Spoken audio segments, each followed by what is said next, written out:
नमस्कार। कैसे हैं आप लोग? आशा करते हैं बहुत ही अच्छे होंगे और बेहतरीन तरीके से हर पल अपने लक्ष्य की ओर अग्रसर हो रहे होंगे। चलिए शुरू करते हैं आज की क्लास। और आज की क्लास में जो हमारा टॉपिक है वो आप देख पा रहे होंगे, राजकोषीय नीति अर्थात फिस्कल पॉलिसी। तो बात करेंगे राजकोषीय नीति के बारे में। यहाँ से इकोनॉमिक्स में पीजीटी, एलटी ग्रेड या फिर अदर्स जो भी कॉम्पिटिटिव एग्जाम्स हैं उसमें कहाँ कहाँ से प्रश्न बनते हैं। तो यदि आप हमारे चैनल पर फर्स्ट टाइम विजिट कर रहे हैं तो आप हमारे चैनल को सब्सक्राइब करना ना भूलें, क्योंकि आपको आगे आने वाले एग्जाम्स में निश्चित ही मदद मिलेगी। तो चलिए शुरू करते हैं। सबसे पहली बात है कि जो राजकोषीय नीति है, आप इसे देखते ही हमारे माइंड में एक बात आती है कि संचालन की बात आती है। तो संचालन किसके द्वारा होता है? वित्त मंत्रालय भारत सरकार के द्वारा संचालित किया जाता है। अब यहाँ पर एक बात और आती है कि बजट की बात आती है। तो बजट क्या है? आय और व्यय का जो विवरण होता है उसी को क्या कहते हैं? उसी को बजट कहते हैं। अब बात आती है कि राजकोषीय नीति की अगर कोई परिभाषा दी जाए तो क्या हो सकती है? सरकार की आय व्यय तथा ऋण एवं ऋण प्रबंधन से संबंधित जो नीति है उसी को कहते हैं राजकोषीय नीति। जी हाँ, सरकार के आय व्यय, सरकार के आय, सरकार के आय व्यय तथा ऋण एवं ऋण प्रबंधन तथा ऋण एवं ऋण प्रबंधन, ऋण एवं ऋण प्रबंधन से संबंधित नीति को राजकोषीय नीति कहते हैं। से संबंधित नीति को राजकोषीय नीति कहते हैं। कभी कभी सीधा ही प्रश्न पूछ दिया जाता है, ये डेफिनेशन दे दी जाएगी, बताइए कौन सी नीति है, मौद्रिक नीति है, राजकोषीय नीति है या फिर कोई और है या फिर कोई नहीं है। तो इस प्रकार से भी प्रश्न यहाँ पर बन जाता है। अब बात आती है राजकोषीय नीति के कितने अंग होते हैं। तो राजकोषीय नीति के 3 अंग होते हैं।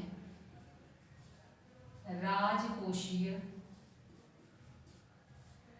नीति के 3 अंग होते हैं। अब बात आती है कि 3 कौन कौन से अंग होते हैं। सबसे पहला एक होता है सार्वजनिक व्यय, दूसरा होता है कराधान और तीसरा होता है सार्वजनिक ऋण। नंबर 1 सार्वजनिक व्यय अर्थात पब्लिक एक्सपेंडिचर, दूसरा कराधान अर्थात टैक्सेशन, कराधान अर्थात टैक्सेशन, और तीसरा सार्वजनिक ऋण, सार्वजनिक ऋण अर्थात पब्लिक डेब्ट। अब बात आती है सबसे पहला सार्वजनिक व्यय को देखें। तो सार्वजनिक व्यय क्या है और इसके कितने पहलू हैं, इसका क्या उद्देश्य है, इसके बारे में देख लेते हैं। तो यह है आपका सार्वजनिक व्यय। सबसे पहली बात, सार्वजनिक व्यय का उद्देश्य क्या है। अगर हम इसके उद्देश्य की बात करते हैं तो इसका उद्देश्य एक ही है, आर्थिक विकास। क्या उद्देश्य है? आर्थिक विकास। अब बात आती है कि इसके जो पहलू हैं वो कौन कौन से हैं। तो यहाँ पर 2 प्रकार से सार्वजनिक व्यय है। एक तो विकासात्मक, एक तो होता है विकासात्मक अर्थात जिसको करने से क्या हो रहा है? विकास हो रहा है। और दूसरा होता है गैर विकासात्मक, गैर विकासात्मक। अब बात आती है विकासात्मक, तो इसको हम उत्पादक व्यय भी कहते हैं। अनुत्पादक व्यय। अब गैर विकासात्मक है तो ये अनुत्पादक व्यय, अनुत्पादक व्यय। अब बात आती है यहाँ पर कि जो सार्वजनिक व्यय है उनमें से विकासात्मक व्यय अगर उत्पादक व्यय है तो इसके अंतर्गत क्या क्या आ सकता है। हो सकता है प्रश्न पूछ ले कि विकासात्मक व्यय के कौन कौन से एग्जाम्पल हैं, कौन कौन से नहीं है, तो यहाँ से प्रश्न बन सकता है। तो भौतिक परिसंपत्तियों का जो निर्माण है उसकी बात हम इसमें करते हैं। कौन से में? विकासात्मक में। भौतिक परिसंपत्तियों के निर्माण की, परिसंपत्तियों के निर्माण की बात इसमें हम करते हैं।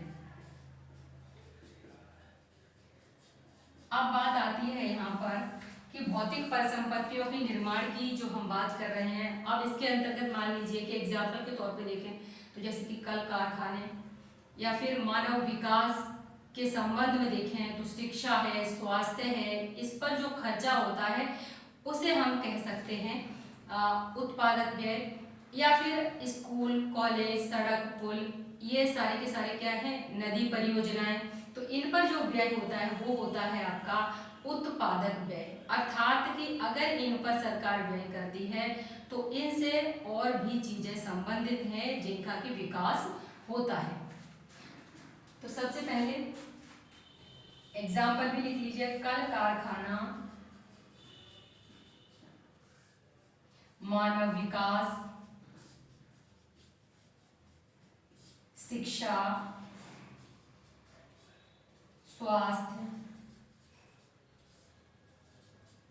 शिक्षा हो गया, स्वास्थ्य हो गया, इस पर जो खर्चा है उसे कह सकते हैं स्कूल, कॉलेज,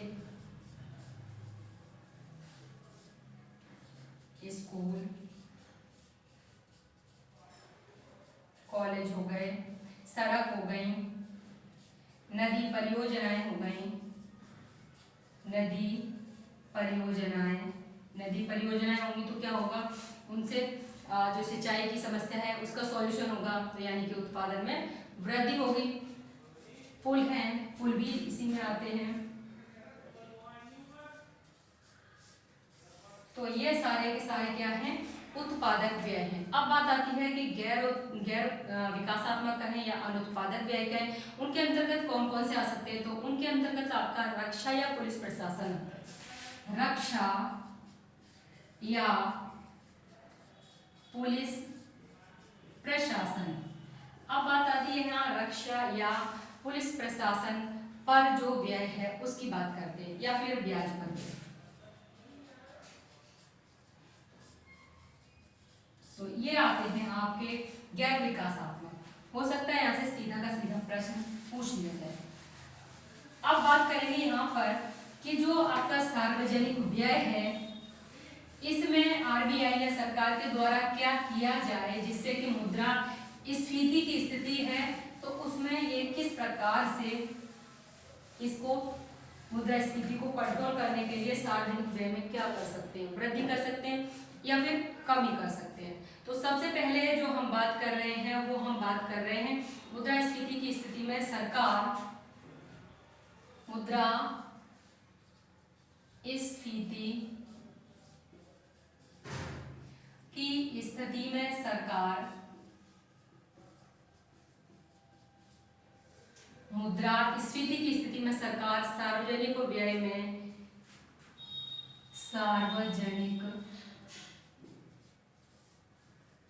व्यय में कमी कर देती है।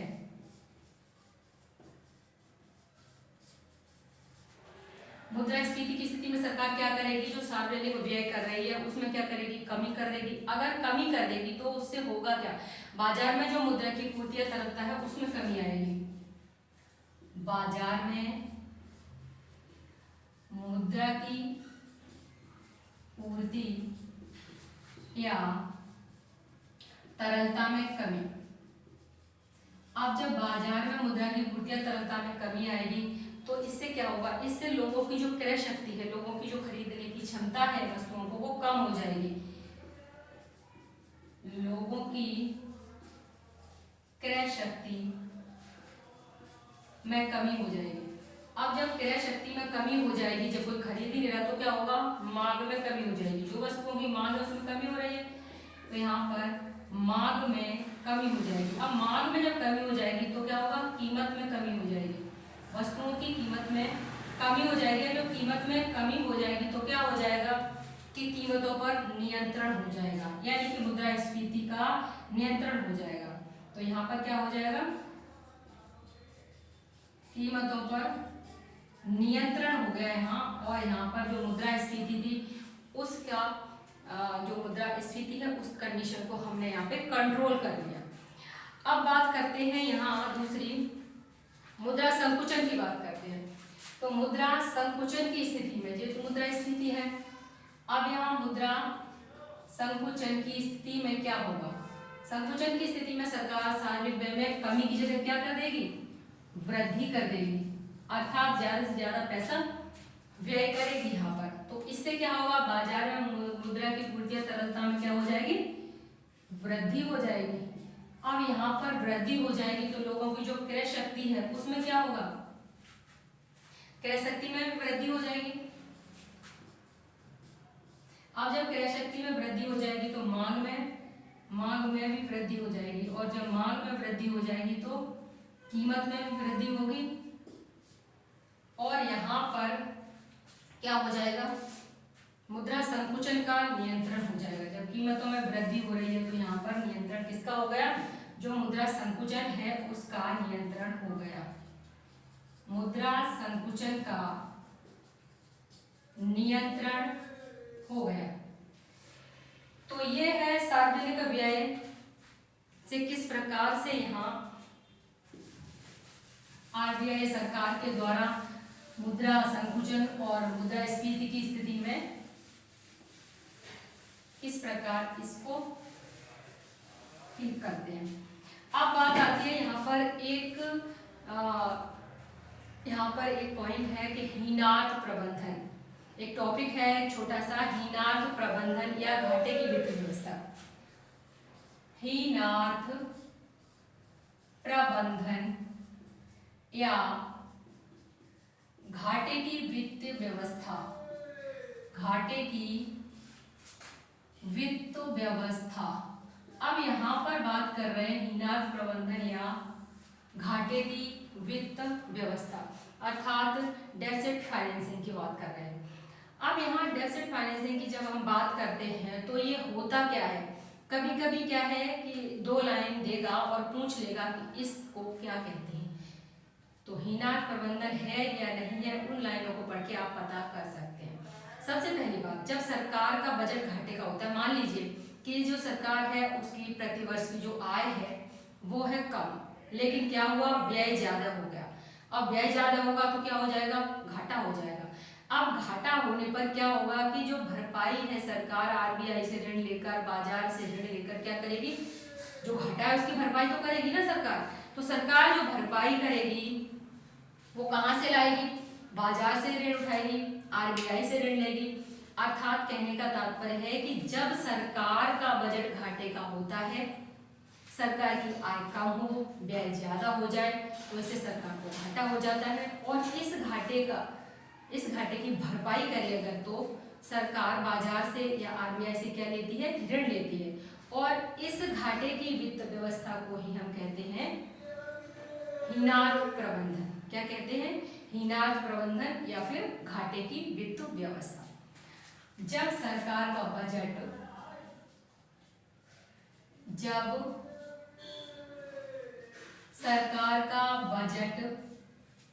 कैसा होता है, घाटे का होता है, अर्थात आय कम और व्यय अधिक हो जाता है, आय कम और व्यय अधिक हो जाता है, आय कम है और व्यय अधिक हो जाता है, तो इससे सरकार को घाटा होता है।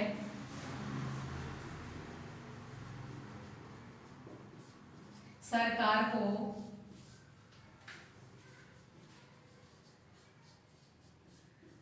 घाटा होता है, इस घाटे की भरपाई के लिए सरकार,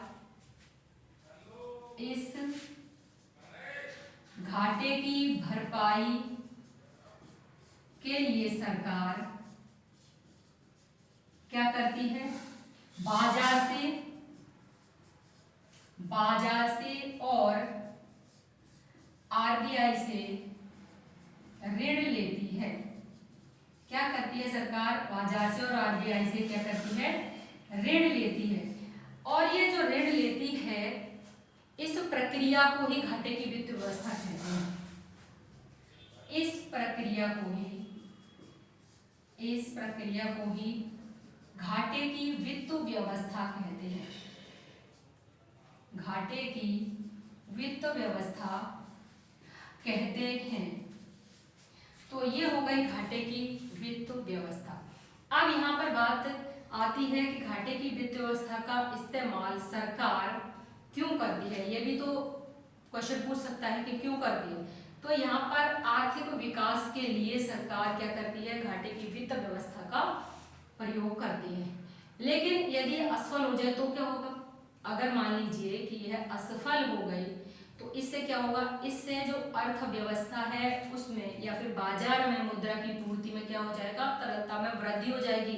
और अगर मुद्रा की पूर्ति या तरलता में वृद्धि हुई मार्केट में तो क्या होगा कि मुद्रा स्फीति हो जाएगी, अर्थात मुद्रा स्फीति होने की आशंका रहती है। अब यहाँ पर दो बातें ध्यान रखने वाली हैं कि मुद्रा स्फीति की स्थिति में सरकार को घाटे की वित्त व्यवस्था का इस्तेमाल नहीं करना चाहिए।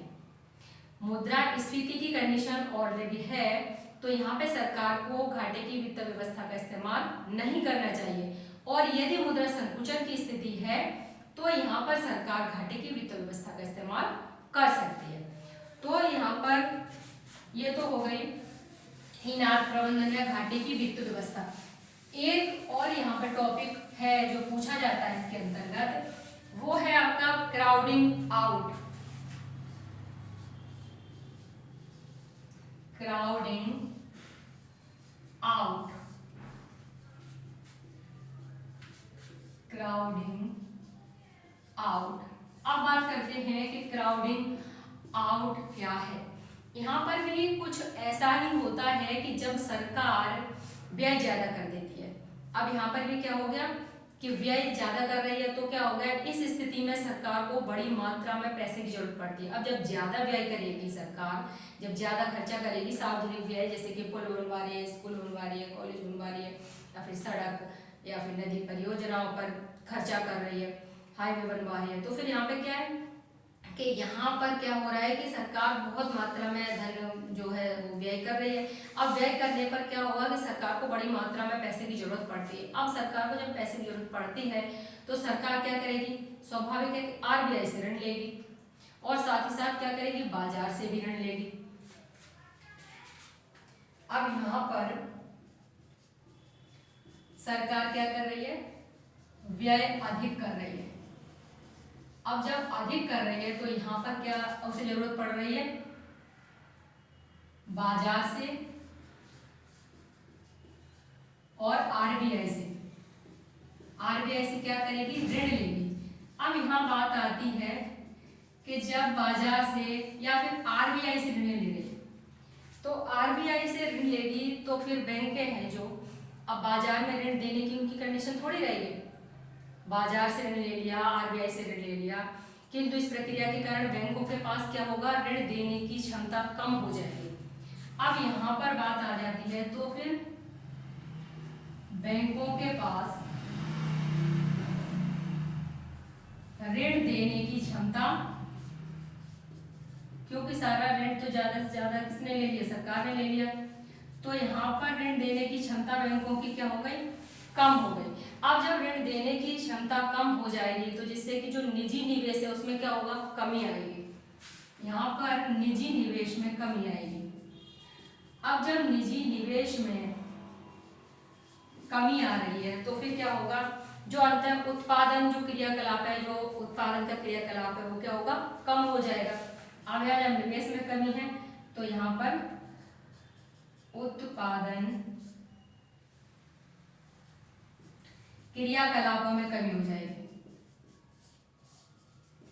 अब जब उत्पादन क्रियाकलापों में कमी हो जाती है तो फिर इसे ही कहते हैं क्राउडिंग आउट। ये जो उत्पादन क्रियाकलापों में कमी हो गई इसी को क्या कहते हैं, क्राउडिंग आउट। अब यहाँ पर बात आती है कि जो अर्थशास्त्रियों ने कुछ ऐसा कहा है कि यदि मान लीजिए कि मंदी की स्थिति हो, जैसा कि कोरोना टाइम में था, तो ऐसी कंडीशन में सरकार को क्या करना चाहिए कि अंतरराष्ट्रीय बाजार से ऋण लेना चाहिए, ना कि राष्ट्रीय बाजार से, अर्थात बाहर से ऋण लेना चाहिए और अपने राष्ट्र से ऋण नहीं लेना चाहिए, यानी कि आरबीआई से ऋण नहीं लेना चाहिए। तो ये कंडीशन आपकी नहीं होगी और आर्थिक विकास में बाधाएं नहीं आएंगी। तो और अगर अब हम बातें आगे थोड़ी करते हैं मौद्रीकृत घाटे की, यहाँ पर मौद्रीकृत घाटा और इसके अंतर्गत मौद्रीकृत घाटा। अब मौद्रीकृत घाटा है जो, उसमें क्या है कि जब सरकार के घाटे की भरपाई के लिए आरबीआई नोट छापता है, जब सरकार के घाटे के लिए क्या करता है आरबीआई, आरबीआई नोट छापता है। मान लीजिए कि ब्याज ज्यादा कर दिया, अब उनके पास क्या है, पैसा नहीं है, तो क्या करेगा आरबीआई क्या करेगा, नोट छापता है, तो इससे मौद्रीकृत घाटा कहते हैं। इसी को क्या कहते हैं, मौद्रीकृत घाटा कहते हैं। मौद्रीकृत घाटा कहते हैं। मान लीजिए कि 100 करोड़ सरकार को चाहिए और आरबीआई के पास कितने हैं, 50 करोड़ ही हैं।